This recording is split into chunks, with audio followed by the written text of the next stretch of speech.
anxiety coming into today for many of us survivors and that have been involved in this process. But I have to say, it has been an emotional day in a way that I was not expecting. My sister, Maria Farmer, reported Epstein and his crimes in 1996. We've been saying that over and over again. And part of what was released today was an official FBI form, and I think it was an FD 71, dated September 3rd, 1996, with some of my sister's report. It was labeled under child pornography, and it described Epstein stealing photos of myself at the age of 16, of my younger sister, who was 12 at the time. And just to see it in writing and to know that they had this document this entire time, and how many people were harmed after that date, it just, we've been saying it over and over, but to see it in black and white that way has been very emotional. I'm with Maria today. I know she felt a tremendous amount of relief and redemption, but also sorrow in thinking about, people like Virginia Roberts Giuffre, who are not here to see this and be a part of really forcing the government to be transparent finally about this case. So Annie, I'm just so people know this is the document that you're talking about.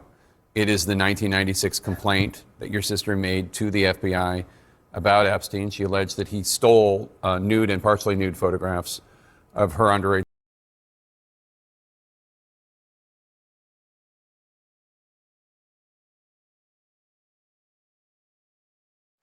Now, that was the sister of Maria Farmer, who reported the incident, the case of child sexual abuse by Epstein in 1996. But unfortunately, it was ignored by the FBI. Yesterday, Friday, some materials from the Epstein file investigation were released by the Department of Justice. Yesterday was the 19th of December, which was actually the deadline. But the material comes after a year-long bipartisan push for the government to release its files on the Epstein investigation. Trump and House Speaker Mike Johnson both initially sought to block or delay the efforts. But Democrats Rep. Ro Khanna, Calif, and Republican Rep. Thomas Massey, who authored the Epstein Files Transparency Act, used a procedural move called a discharge petition to force a vote on the bill on the House floor. The law, which Trump signed in mid-November, requires the Department of Justice to release publicly all unclassified records, documents, communications, and investigative materials in possession of the Department of Justice, FBI, and U.S. Attorney's offices within 30 days, or December 19th. The files, many heavily redacted, include photographs, contact lists, flight logs, business records and memos, court documents, and more. The Attorney General does have the ability to redact or withhold information that personally identifies victims or would jeopardize an active federal investigation. But those redactions must be accompanied by a written justification and submitted to Congress. According to Khanna, I have been very disappointed with the partial nature of the release, saying there was no information about why certain materials were redacted. He pointed specifically to a few documents missing from the release that may have offered more information about others involved in covering up Epstein's abuse, including the government's draft indictment and witness interview memorandum.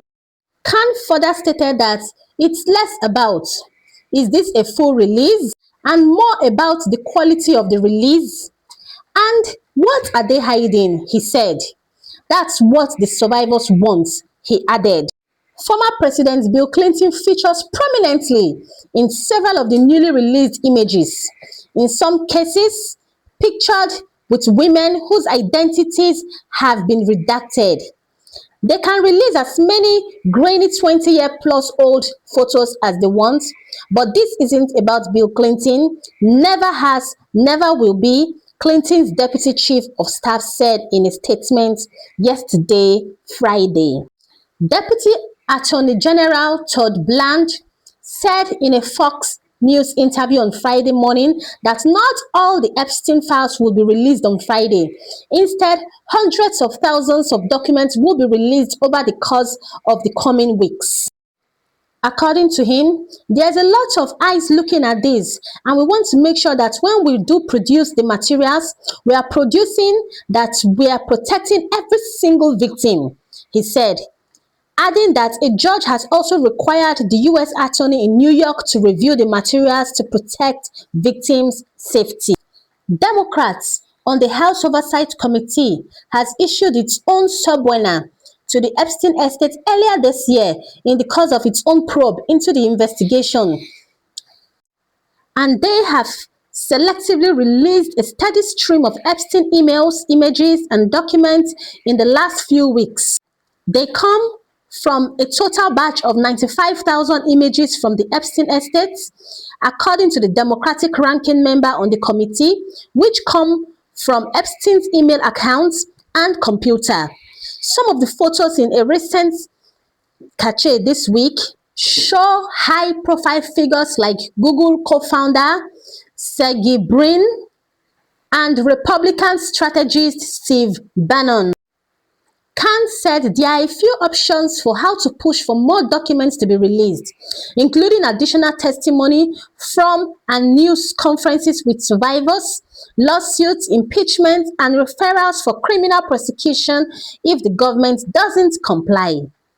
My interest is not punitive against Pam Bondi, the Attorney General, or the Deputy Attorney General or Trump. It's to find justice. And I want to see what we can do to get more of these documents released, Khan said.